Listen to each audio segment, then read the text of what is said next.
قومی اسمبلی میں opposition leader Omar Ayub P T I کے سیکرٹری جنرل کے عہدے سے مستعفی ہو گئے۔ عمر ایوب نے بانی پی ٹی آئی کے نام خط میں مستعفی ہونے کا اعلان کرتے ہوئے خط ٹویٹ کر دیا، جس میں انہوں نے کہا کہ بطور سیکرٹری جنرل استعفیٰ قبول کرنے پر بانی پی ٹی آئی کا شکر گزار ہوں۔ میں نے استعفیٰ 22 جون کو بانی اور چیئرمین بیرسٹر گوہر علی کو بھیجا تھا۔ امریکی صدر جو بائیڈن اور سابق امریکی صدر ٹرمپ کے درمیان پہلے صدارتی مباحثے کے دوران امیدواروں نے ایک دوسرے پر الزامات کی بارش کر دی۔ غیر ملکی ذرائع ابلاغ کے مطابق امریکی صدر جو بائیڈن اور سابق امریکی صدر ٹرمپ نے ایک دوسرے سے ہاتھ تک نہیں ملایا، بلکہ دونوں نے مہنگائی اور حماس اسرائیل جنگ پر ایک دوسرے کا قصوروار قرار دیا۔ ٹرمپ کا کہنا تھا کہ ہمارے دور میں بارڈر محفوظ ترین تھا، آج خطرناک ترین ہے۔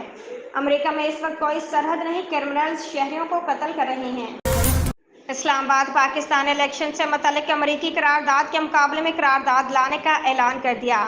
اسحاق ڈار نے کہا کہ ہم بھی کسی ملک کے خلاف ایسی قرارداد لا سکتے ہیں۔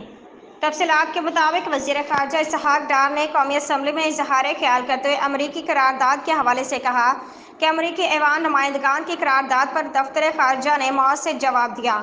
ہم امریکی ایوان نمائندگان کی قرارداد کے مقابلے میں قرارداد لائیں گے۔ اسلام آباد نکاح کیس میں بانی پی ٹی آئی اور بشریٰ بی بی کی سزا معطلی کی درخواست مسترد کر دی گئی اور سزا برقرار رکھی۔ تفصیلات کے مطابق اسلام آباد کے سیشن عدالت میں نکاح کیس میں بانی پی ٹی آئی اور بشریٰ بی بی کی سزا معطلی کی درخواستوں پر سماعت ہوئی۔ عدالت نے بانی پی ٹی آئی اور بشریٰ بی بی کی سزا معطلی کی درخواست مسترد کر دی اور دونوں کی سزا برقرار رکھی۔